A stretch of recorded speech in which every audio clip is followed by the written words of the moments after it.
welcome everybody to another edition of the OBA Virtual Chat, Bar Talk Virtual Chat.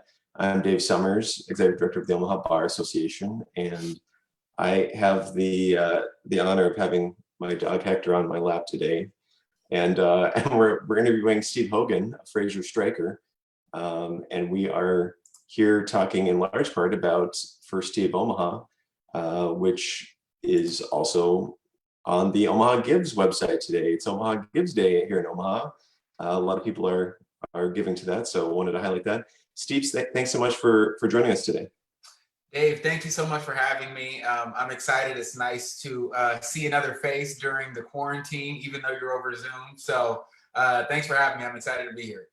Absolutely. Well, I'm dressed down today in my golf attire, custom OBA hat here. I just, I figured let's get you on the line and talk about First Tee, which is something that is near and dear to your heart, and it's something that I think is just a wonderful opportunity for people in the community to know about, to donate to today on Omaha Gives Day.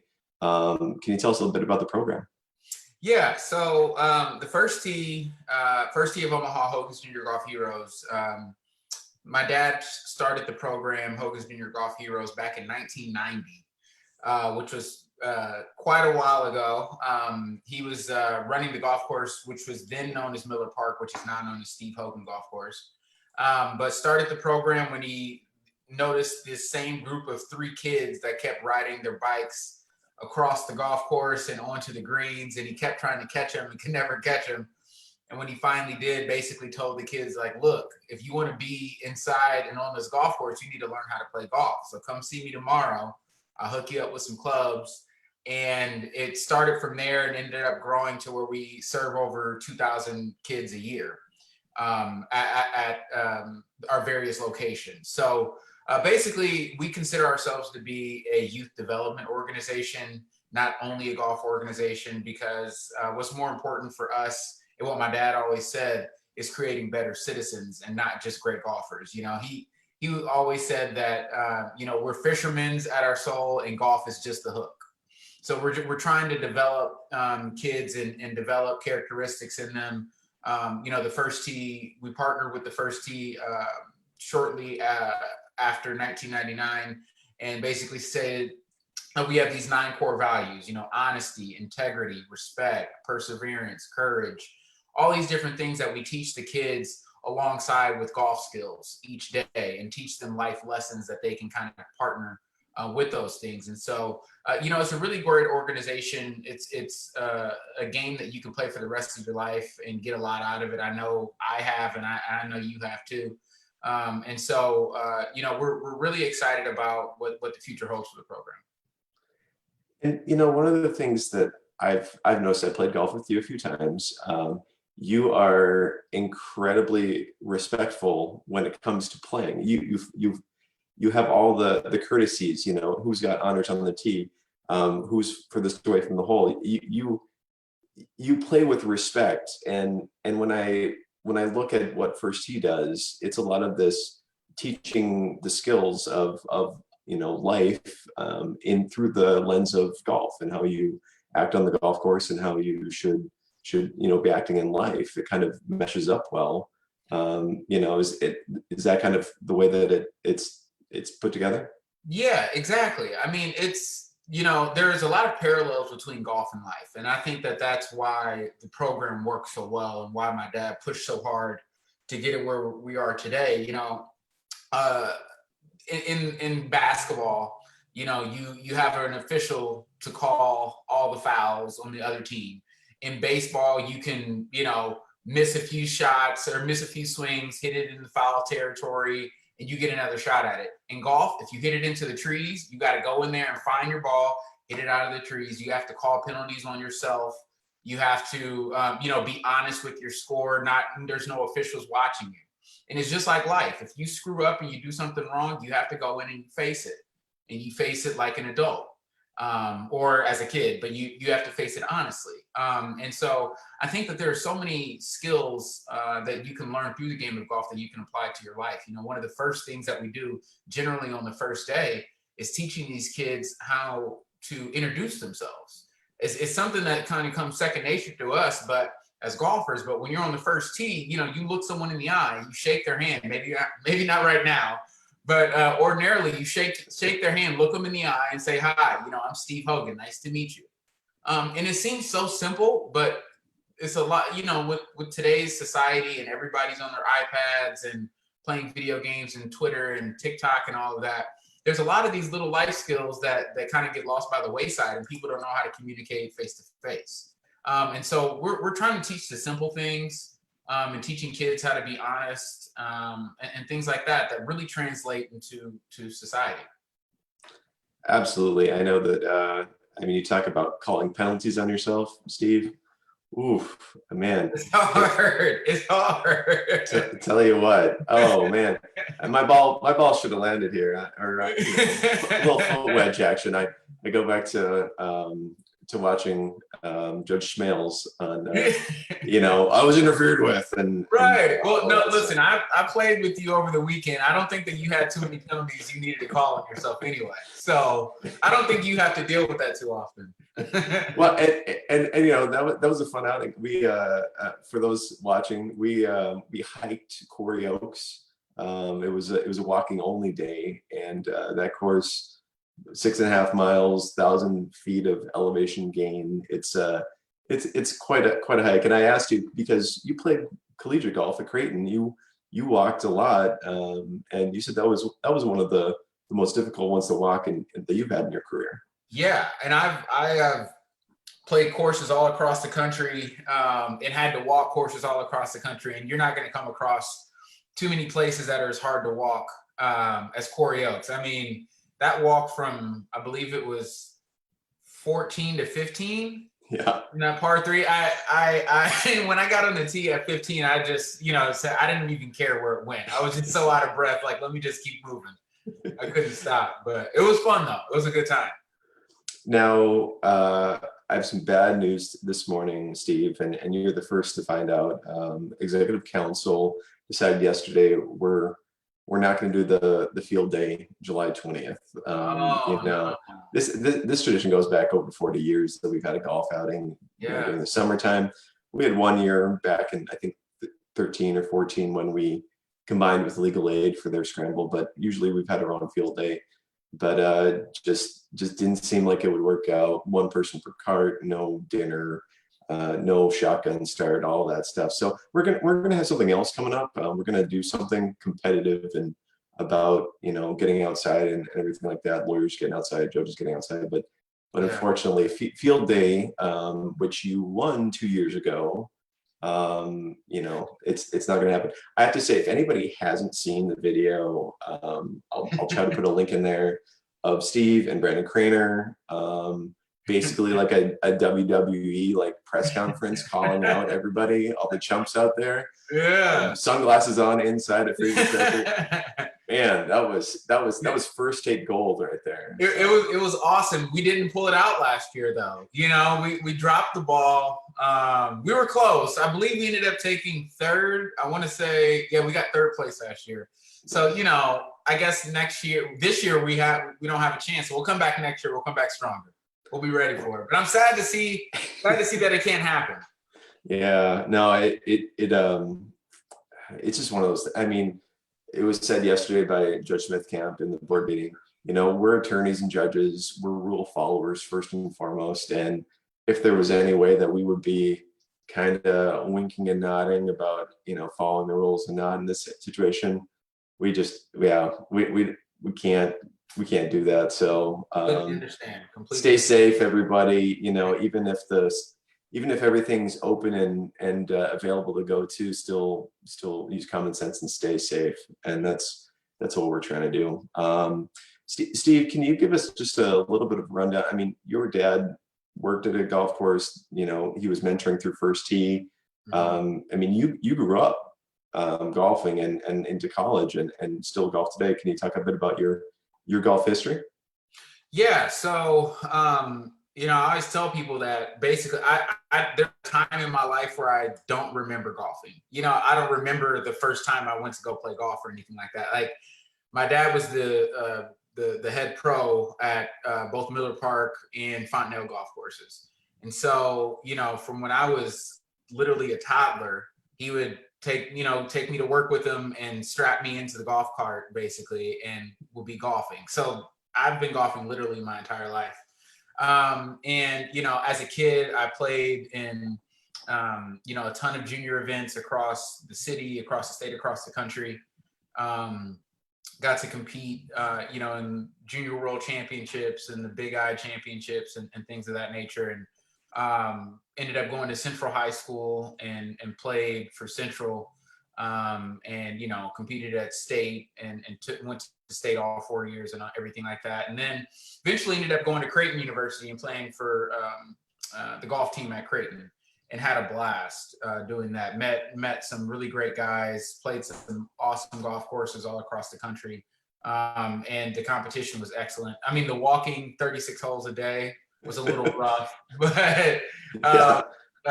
it was an awesome experience to be able to do that. And I always tell people that golf can take you very far.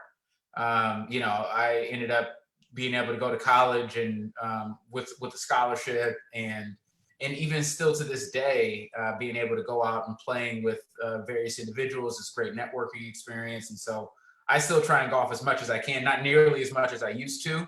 As you know, the legal world never stops, but try and get out as much as I can still. Well, and it is. It's just fun to be with other people outside, and the networking. And I know it's been talked about in the past that maybe it's unfair to people who don't play the game, that there is so much business and networking that's done on the course. But it is, if you're out there for 4 or 5 hours with somebody, and you see them hit bad shots, you see all their warts, they strip it bare. They're really happy about the good shot, but there's a lot of bad shots, and you kind of look the other way and you root them on. It's a bonding experience that really is special. And it really is. It really is, because like you said, you kind of run through the gamut of emotions with someone, and you get to kind of see what they're made of. Even if they're not playing great, but still fighting through it. Which I think is important. And then also just those 5 hours that you have with that person riding around in the cart together, talking about life and backgrounds and things of that nature. And so that's why, we stress that although we want kids to be as good as they possibly can in golf, and, there's a lot of opportunities, and we're trying to get kids scholarships to college and all of that through golf in the program. The more important thing is that you understand these life skills and these basic fundamentals of golf, so that you could at least be able to play the game for the rest of your life. Maybe you won't play golf in college, maybe you won't play golf in high school, but you'll at least have the basic rudimentary skills to where 20 years down the line, when you're a second or third year associate at a law firm, you may not be great at golf, but you can go out and golf with some of the partners at the firm, or you can go golf with clients and not completely embarrass yourself. You know what I mean? Yeah. And that matters. Just being able to get out there matters. Well, and the idea of the adversity that happens on the course. You dribble a ball off the tee, which I did over the weekend. You hit a ball out of bounds, which I did over the weekend. Same here. How do you bounce back from that? Does that spiral you into anger, and then your next shot's bad and you're thinking about it and it piles up and everybody sees, that you're angry and they don't talk, how does it affect everything, and not just your game, but the world around you and the people that you're with? I'm still working on that. Yeah. But the way that you've responded to bad shots compared to me, I need to learn from you and from the program, because I guess it's one of those things. The next shot's the next shot. It does nothing, the last shot may be put in a certain situation, but every shot can be as good as you want it to be. You gotta kind of push off the bat and just focus on what's in front of you. And that's a good life lesson, right? Exactly. There's nothing that you do post shot that's going to change what just happened. Right. So it's all about trying to figure out, okay, that happened. I did that. Now, how am I going to come back? How am I going to bounce back for this next one? And so I've always, and I mean, sometimes it happens to the best of us. It doesn't always work, but I try and keep a steady steady state. You know, don't get too excited when you actually hit a fairway, you make one putt, and don't get too upset when you hit one out of bounds or miss a fairway, because at the end of the day, I want to have 72 shots at the end of the round. That's it. Now, sometimes it's more than that. But you still got a long day around the course. So. Well, and so if attorneys watching this, members of the legal community that are watching this, are interested in supporting the program, obviously Omaha Gibbs is out there today for donations, and Sure. if you get a certain amount of donations, you could get some matching money from Omaha Community Foundation, which is great. Maybe if they want to donate junior sets of clubs or things like that, or potentially put their name in to help out and be a mentor at some point.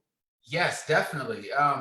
So today is Omaha Gives Day, and so that is a big day, and I'm sure you can go just to omahagives.com, search for the first tee there, and our name will pop up, and you could donate that way, which is awesome because there are some matching dollars that are a part of that. But even if it's not dollars and you want to donate your time, we're more than happy, because we're overwhelmingly volunteer-based organization. And so we have coaches, and even if you aren't, great at the game of golf, if you're a novice yourself, again, I keep stressing this, but we're teaching life lessons more than anything. And so, if you're teaching a group of 5-year-olds, it doesn't matter that you're not very good at the game of golf yourself. It's about teaching them just the absolute basics and teaching those life skills and things like that. And so, and we have full curriculum that we run you through. So if you're interested in donating your time and donating money or donating clubs, if you have old golf bags, clubs, shoes, we have the facilities to cut down clubs and fix everything up, balls. We can use all of that, because with the first tee, we give any kid that comes and doesn't have their own golf clubs or shoes or anything like that, we provide them for them. And the way we do that is through donations. And we also don't turn away any kids if they can't afford the summer fees. And we do that through our donations. And so, we really need the support of the community, and the community has been great to us, but your continued support means a lot. And I want to thank you, Dave, for kind of spotlighting that. Oh, absolutely. Well, I've been in the scramble in the past, the Steve Hogan Tip. Actually, I have a different mug in front of me. I usually have the Steve Hogan mug in front of me. But I've been at the scramble in the past, in the fall, and that's a good event. If people, I'm not gonna say or speculate as to what you guys are gonna do on the tournament, which is further in the fall. But hopefully that can happen and raise some good money and spotlight the work that's been done over the summer. It's just I think the more we can take away from the game, the more we unravel the layers of past our bad shots, our perennial 3 putts, whatever, and just say there's a lot that we can pass to the next generation, and hopefully take the good out of this game and not just the bad shots that we curse. All it takes to get you to come back is that one good shot. Right? Oh, for real. That's all it takes. You hit that one, I can do it again. It is frustrating and beautiful at the same time. That's for sure. So Steve, you're at Fraser Stryker. We haven't talked any about your legal career. You've been there since you got out of law school. Yes. Or you also have an interesting history, because you spent some time out we've spent some time out in DC, both of us. Can you talk a bit about that experience, what you did out there? Yeah, so when I was a 1L, when I was a 1L at Creighton, I applied for an internship at the White House. And, it takes a long time for them to get back to you. And lo and behold, I ended up getting an internship. Now, I worked in politics before going to law school. I worked in Minnesota and worked for the Obama campaign and various gubernatorial races and for the city. So I did know some people from my previous campaigns that were out in DC. And so I had the opportunity to go out and work at the White House. And this would have been in 2014. I mean, it was an amazing experience. Worked in the Office of Cabinet Affairs. So we were kind of like the liaison between the president and all the different cabinet agencies. So it was a lot of kind of logistics and things like that for all the different agenda items that he wanted to do, whether it be the Affordable Care Act, or when we were dealing with the Ebola crisis, or with ISIS and immigration. So we kind of dealt with the whole gamut of issues, which was super interesting, and it was an awesome time to be there. And then when I came back, I clerked at Fraser Stryker for the years that I was in law school, and then eventually ended up sticking with Fraser Stryker and becoming an associate there. So I've been an associate at Fraser since 2016. Now, how large was your office space in the White House? I've been told that space is a premium, and obviously there's been talk about it's not good office space. But it doesn't matter. You're that close to power. You're going to take whatever space they give to you, right? Yeah. No. The actual facilities themselves are beautiful. It's grand, and every single day walking in there, you're like, oh my God, like this is so cool. I'm walking into the gates, But then once you're inside, so there were three of us that, trying to imagine, like in this small area, there were three of us. Like if my desk was right here, there's another desk literally right here, and there's a desk right behind me right there. And so like if I backed out and she backed out, there's a lady sitting here, we would like bump into each other. So I mean, it was tight quarters. Don't get confused here. It is very, very tight quarters. So I can only imagine what's going on right now with COVID-19 and everyone being freaked out about being so close, because there's nothing you can do. There's just not enough space for all the people that are there. Well, and the phone systems, the secure phone systems that they use, and how important that even their internet systems are all at this defense level, and to work from home, the logistics associated with trying to change that up, that's got to be a nightmare. But yeah, I was fundraising from a converted attic space in the Stuart Mott building right next to the Supreme Court, in between the Supreme Court and the Senate office building. And close quarters. If you had enough space to just put your arms out at a 45-degree angle, that was pretty good. So yeah, space is at a premium out in DC, I will say that. But as much as difficult as it was, I wouldn't trade it for the world. It was such an awesome experience every day, doing all of that and being able to work beside some of those brilliant people. So it was a lot of fun. Absolutely. Well, is there anything that we didn't discuss that you want to talk about? I know I'm trying to get you for another term on the Young Lawyers Division. Hopefully you accept that begging from me on that. You've been a leader in the OBA. We appreciate that, Steve. Yes, of course. You've stepped up and done a lot so far in your young career as an attorney, and thanks for all that you do for First Tee and for the OBA.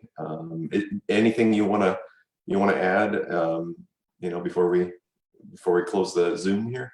Well, I first just say thank you, Dave, for all that you've done to support the First Tee and all you do with the OBA, all the events, everything is awesome. And I would just direct everybody to go to the firstteeomaha.org. Firstteeomaha.org is our website. You can find out all the information about our program history, our locations. We're at several locations across the city. We're at Steve Hogan Golf Course, which is in North Omaha, Spring Lake, which is in South Omaha, Platteview Country Club, which is in Plattsmouth, Eagle Hills, which is in Papillion, and Pacific Springs out by Elkhorn. So we're all across the city. So if you have kids that you want to get involved and you live in a certain part of the city, we can accommodate that. So firstteeomaha.org, you can find out everything you need to know. Awesome. Well, thanks for taking the time today, Steve. I don't know. It's supposed to be a decent day out there. Maybe I'll just stay in these clothes and put those clubs to work later. So let's get it. Let me know. See ya. All right. Thanks. Bye.